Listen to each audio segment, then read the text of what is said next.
اردو زبان کی پہلی کتاب کا سبق نمبر 4۔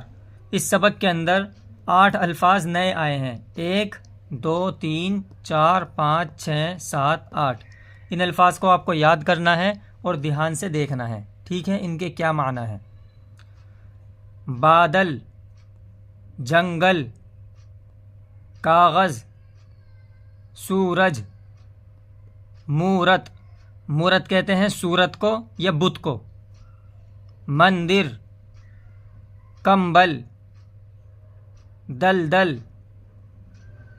دلدل کہتے ہیں کیچڑ کو، ململ، ململ کہتے ہیں ایک قسم کا باریک سوتی کپڑا، بوتل، عورت، رونق، رونق کہتے ہیں چمک کو، تازگی کو، پیتل، تیتر، زیور، بلند اور بلند، اس کو دونوں طریقے سے پڑھ سکتے ہیں، بلند بھی اور بلند بھی، درخت، مکان، بارش، گردش، کوشش، گردش کسے کہتے ہیں؟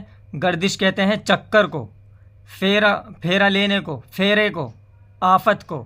اس کے 3 معنی آتے ہیں: چکر، پھیرا، آفت۔ کوشش،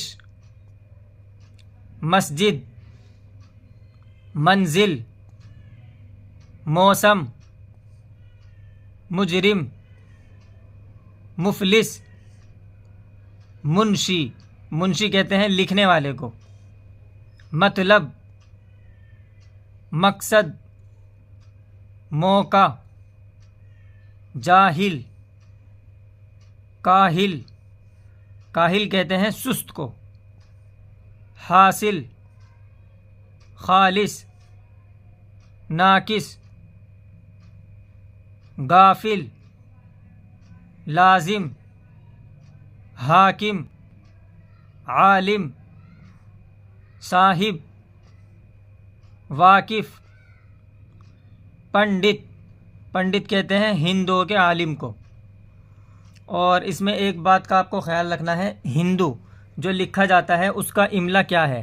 یہاں پر آپ دیکھیں گے کہ ہندو جو لکھا ہوا ہے، ہندو کے بعد جو دوسرا واو ہے اس پر حمزہ ہے اور نون گننا ہے۔ تو اگر آپ کوئی ہندو لکھیں، ہندو لکھیں خالی، تو واو کے بعد نون گننا لگائیں، اور اگر ہندوؤں تو وہ اس طرح لکھا جائے گا، ٹھیک ہے؟ اس بات کا خیال رکھیں، عام طور پر املے میں اس کی غلطی ہو جاتی ہے، اس لیے اس کا خیال رکھیں، ٹھیک ہے؟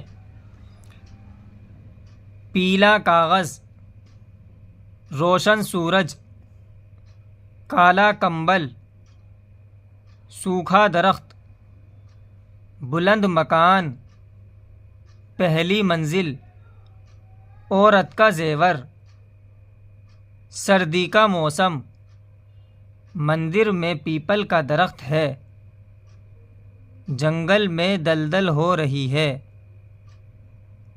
پنڈت جی نے کوشش کی، منشی کا مطلب حاصل ہوا، ٹھیک ہے؟ اب اس سبق کو ایک بار آرام سے پڑھنے کے بعد دوسری مرتبہ میں آپ کو کرنا کیا ہے؟ کرنا یہ ہے، اس کو تیز پڑھنا ہے۔ بادل، جنگل، کاغذ، سورج، مورت، مندر، کمبل، دلدل، ململ، بوتل، عورت، رونق، پیتل، تیتر، زیور، بلند، درخت، مکان، بارش، گردش، کوشش، مسجد، منزل، موسم، مجرم، مفلس، منشی، مطلب، مقصد، موقع، جاہل، کاہل، حاصل، خالص، ناقص، غافل، لازم، حاکم، عالم، صاحب، واقف، پنڈت، پیلا کاغذ، روشن سورج، کالا کمبل، سوکھا درخت، بلند مکان، پہلی منزل، عورت کا زیور، سردی کا موسم، مندر میں پیپل کا درخت ہے، جنگل میں دلدل ہو رہی ہے، پنڈت جی نے کوشش کی، منشی کا مطلب حاصل ہوا۔ تو اس طرح اگر آپ پڑھیں گے تو آپ کی اردو میں روانگی بھی آئے گی اور آپ کی اردو پڑھنے میں تیزی پیدا ہو جائے گی، ٹھیک ہے؟ ایک بار آرام سے پڑھیں، سمجھ کر کس الفاظ کے کیا معنی ہے، اور دوسری مرتبہ میں آپ کو اس کو خوب تیز پڑھنا ہے، اور آگے آپ کو یہی طریقہ اختیار کرنا ہے۔